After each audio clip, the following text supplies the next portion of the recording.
So I wanted to give a review of the SIGI Fetter, and I just got out of my Sunday class, fencing class, and I had a really great time with it. So overall, I absolutely love this sword, and I'm really, really glad I chose something that I feel suits me. I went with my gut and read a lot of reviews, and based on what I heard, I thought the SIGI sounded like the perfect fetter for me to move towards. So I'm going to start with the negatives, but there aren't many and they're really, really minimal. So, first of all, the maker's mark is already quite faded. Happens. I mean, I really like Siggy's logo, so it was a bit disappointing, but you look at this fetter and you know it's a Siggy. So that'll do.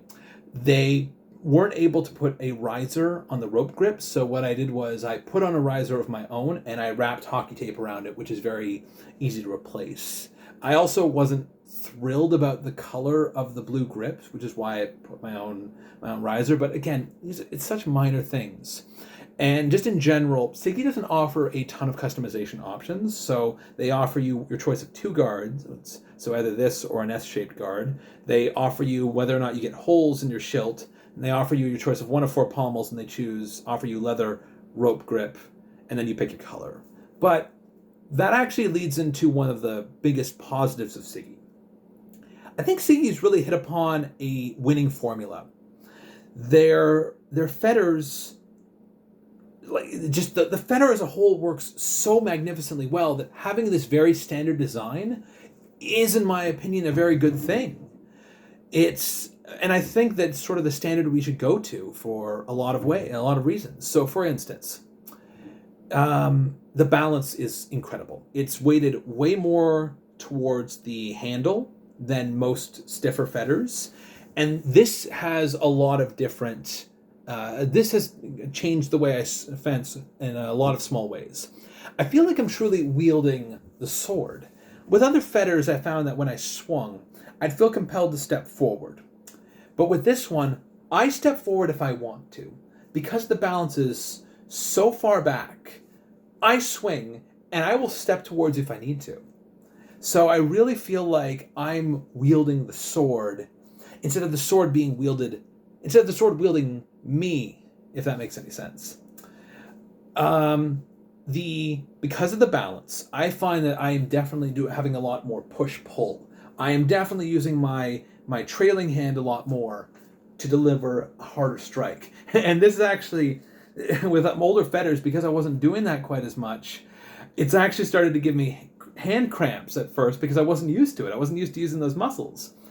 But that's a good thing because now I'm using my whole body to strike. I can put a lot more strength into my strikes, and my strikes actually seem to be getting to their targets faster than I'm used to, such that I would sometimes be doing a Zornhau with the intent of coming into the bind, and I'd hit my opponent before I could even bind in. So I felt really good about that, and it's going to change the way I fence. So I really like despite it being a heavier sword, it doesn't feel heavy. Now, another thing I like about it are a lot of the safety features. So the flex in this sword, it is a little more, sorry, it's hard to see from here, but it's a little more wibbly. Like, it definitely, you can't really see it from here, but it flexes really nice. And that makes it so much safer for thrusting because it's also got this nice spatulated tip. And I feel much more comfortable getting stabbed with one of these than I do with, say, a rolled tip. Rolled tips can tend to break. And with this, it will bend, so it's not going to hurt as bad to get stabbed. With it being more flexible, it might flex a little more in the bind, but the advantage of that is it's actually going to teach you good edge alignment. And the thing is, for me, the reason I chose a disc pommel after tending to choose mushroom or pear-shaped pommels is I find that the way it sits flat in my palm means I always know where my edge is. And I really found that no one could take advantage of the additional flex in the bind, even just because my edge alignment was that good. And I'm not a terribly good fencer.